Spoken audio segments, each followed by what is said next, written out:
សួស្តីកូនសិស្សទាំងអស់គ្នាថ្ងៃនេះដែរលោកគ្រូមានលំហាត់មួយចង់ចែករំលែកឲ្យគណនាគេគណនា1បូកជាមួយនឹងឫស5លើ2ស្វ័យគុណ10เนาะអញ្ចឹងបើយើងគណនាលំហាត់នេះទៅយើងឫស5យើងបញ្ចេញអត់រួចទេតើអញ្ចឹងបើឫស5បញ្ចេញអត់រួចយើងពិបាកគិតក្នុងការគណនាលំហាត់នេះเนาะ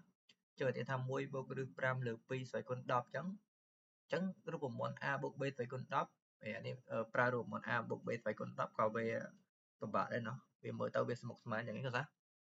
អញ្ចឹងពួកយើងធ្លាប់បានចាំឯងការរៀនគ្រូគឺនៅពេលដែលលំហាត់ណាដែលស្មុគស្មាញเนาะលំហាត់ដែលស្មុគស្មាញគេធ្វើម៉េចគឺគេតាំងអាញាជំនួយណាគេតាំងអាញាជំនួយអញ្ចឹងយើងចាប់ដើមធ្វើវាមកនេះគឺយើងតាំងណា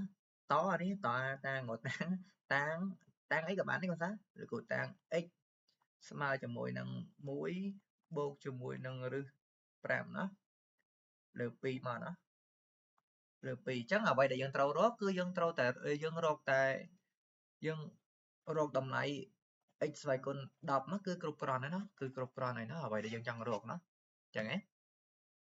អញ្ចឹងការរក x ស្វ័យគុណ10គឺអត់ពិបាកទេកូនសិស្សអត់ពិបាកទេណាហើយលោកគ្រូផាមួយទៀតលំហាត់នេះបើយើងអត់ចុច Casio គឺពិបាកណាប៉ុន្តែលោកគ្រូនឹងដោះស្រាយដោយមិនចាំបាច់ចុច Casio ទេគឺយើងមានវិធីសាស្ត្រក្នុងការធ្វើវាណាយើងឆ្នៃចុះឆ្នៃឡើងមកចេញលំហាត់ហ្នឹងវាអត់ពិបាកទេអូខេឥឡូវនេះវាដល់កន្លែងហ្នឹងហើយគឺយើងព្យាយាមឆ្នៃវាមកគាត់ថាអញ្ចឹងលោកគ្រូបោះ2ម្អងទី1គឺបានគុណអានេះ2ម្អងទី2ចែកណាយើងបោះម្អងទី1គឺបានគុណគឺយើងអាចសរសេរថា 2x ស្មើគេបង1បូកជាមួយនឹងឫស5ណាចឹងហ៎គឺយើងបោះមកបានគុណណាអញ្ចឹងលោកគ្រូចង់បំបត្តិ radical នេះបំបត្តិ radical ឫស5នេះឲ្យនៅសល់តែ5ទេដើម្បីវាស្រួលគណនាណាអញ្ចឹងលោកគ្រូបោះលេខ1មកអង្គទី1ណាគឺយើងបាន 2x ដក1គឺស្មើជាមួយនឹងឫស5តែម្ដងហើយដើម្បីបំបត្តិឫស5គឺលើកអង្គទាំងពីរជាការ៉េណាអញ្ចឹង 2x ដក1លើកជាការ៉េស្មើជាមួយនឹងឫស5លើកជាការ៉េអញ្ចឹងមកណាលើកអង្គទាំងពីរជាការ៉េអូខេអញ្ចឹងដល់ពេលអានេះវាចូលរំមុន a ដក b លើកជាការ៉េណាយើងរំលឹកវាតិចមក a ដក b លើកជាការ៉េគឺវាស្មើជាមួយនឹង a ការ៉េដក2ដង ab បូក b ការ៉េណាគឺយើងរៀននៅថ្នាក់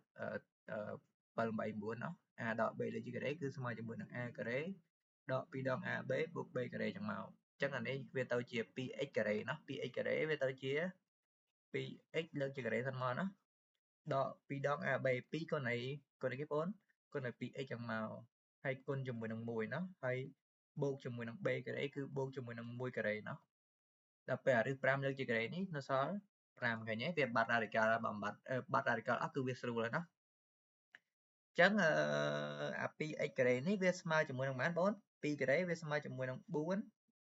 x ការ៉េគឺ x ការ៉េដដែលហើយដកជាមួយនឹងអីគេណាពី2ដង4x ណាហើយបូកជាមួយនឹង1ស្មើ5ណាចឹងហ៎គេថាអញ្ចឹងអាកន្លែងនេះលោកគ្រូដាក់ថា 4x ការ៉េដក 4x មួយយើងបោះអង្គទី2នេះគឺបានដកណាអញ្ចឹងវាស្មើជាមួយនឹង5ដក1អញ្ចឹងហ៎អញ្ចឹងអា 4x ការ៉េដក 4x នេះលោកគ្រូសរសេរវាឡើងវិញ 4x ការ៉េដក 4x ស្មើជាមួយនឹង4ណាអញ្ចឹងលោកគ្រូបោះ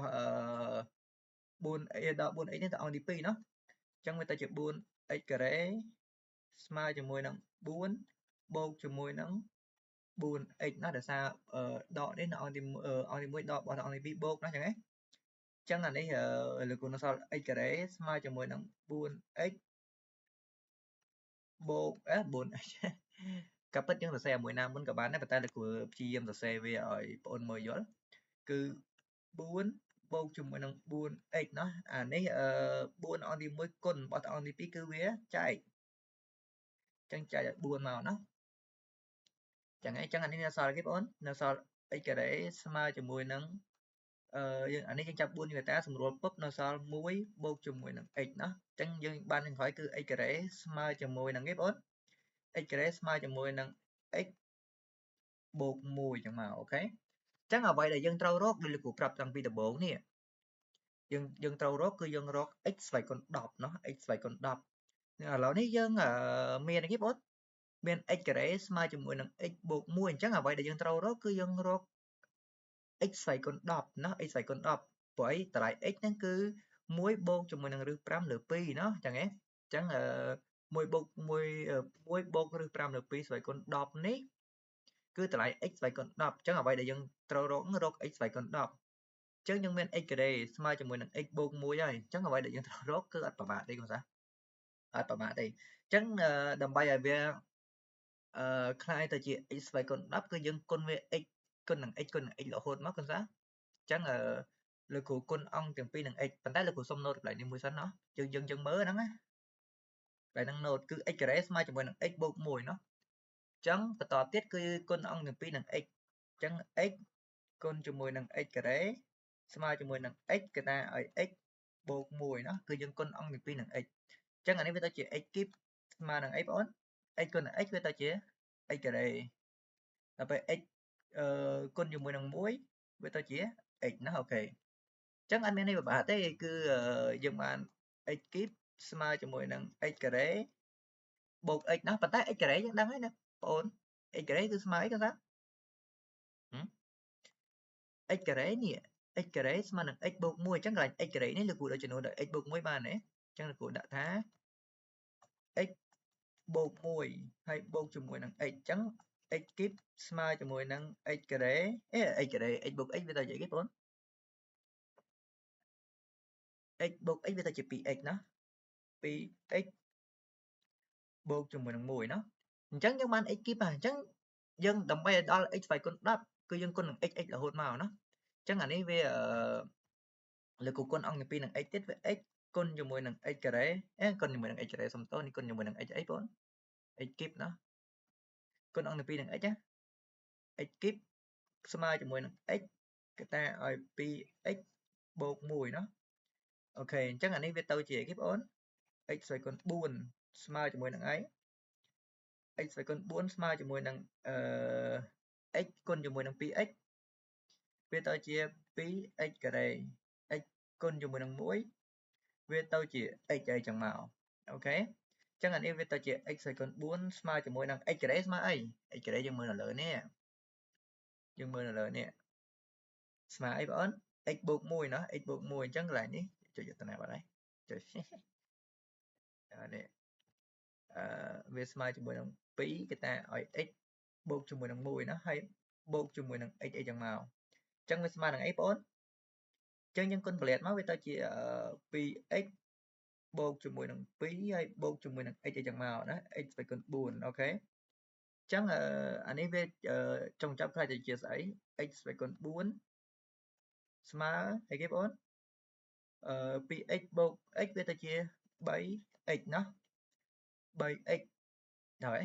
3x បូកជាមួយនឹងប៉ុន្មានបូកជាមួយនឹង2ណាអូខេអញ្ចឹងលោកគ្រូខ្ជិលគុណនឹង x ដាល់ណាយើងគុណមិនឲ្យលឿនគាត់ណាយើងគុណមិនឲ្យលឿនគឺx ស្វ័យគុណ4នេះលោកគ្រូគុណអង្គទាំងពីរនឹងប្រមាណវាលឿនណាគាត់ណាគុណនឹងប៉ុន្មានឥឡូវនេះលោកគ្រូ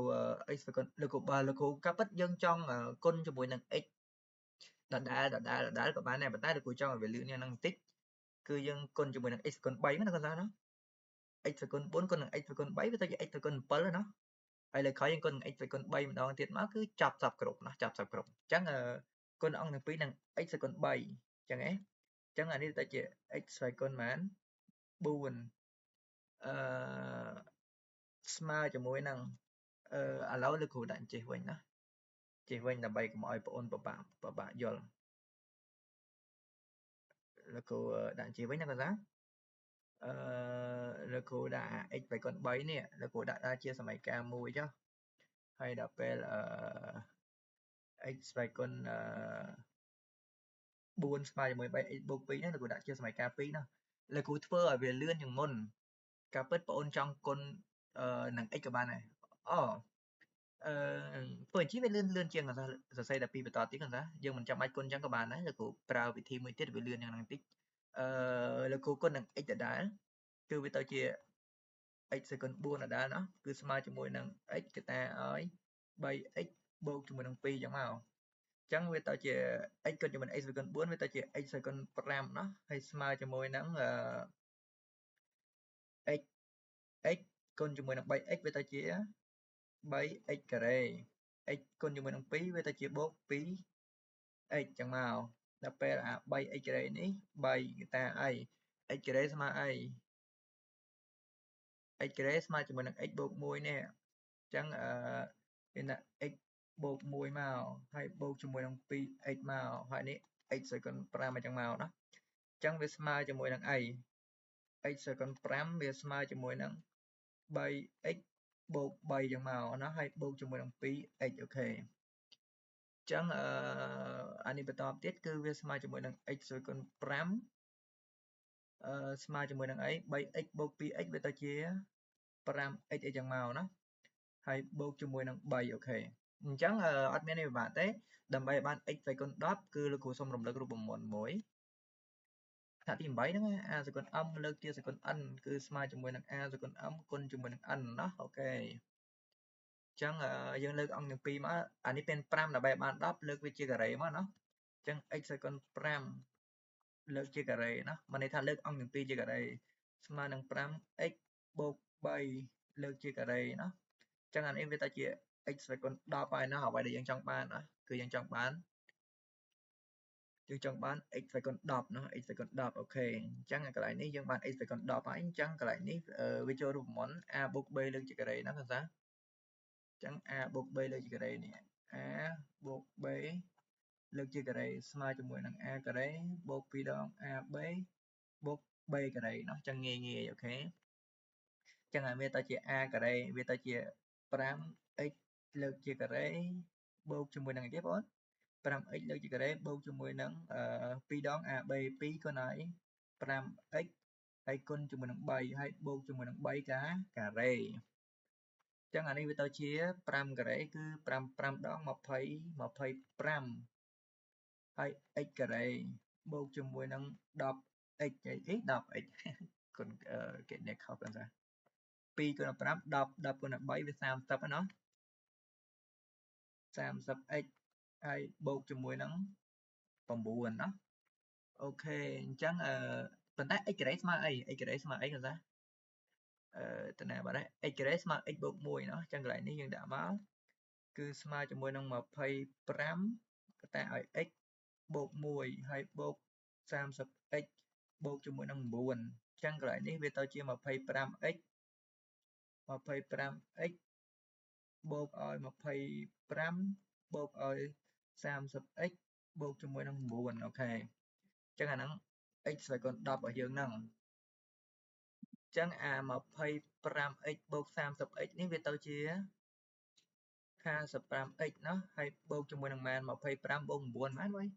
25បូក9វា34ណាអញ្ចឹងវាស្មើជាមួយនឹង55គុណជាមួយនឹងប្រមាណ x តម្លៃ x ដឹងតាំងពីដំបូងណាគឺយើងតាំង x ស្មើគេបង x ស្មើជាមួយនឹង1បូកជាមួយនឹងរឹស5លើ2ណាអញ្ចឹង1បូកជាមួយនឹងរឹស5លើ2ហើយបូកជាមួយនឹង34ណាអញ្ចឹង x ស្វ័យគុណ10ណាអញ្ចឹងយើងអាចនិយាយថាដូចនេះ1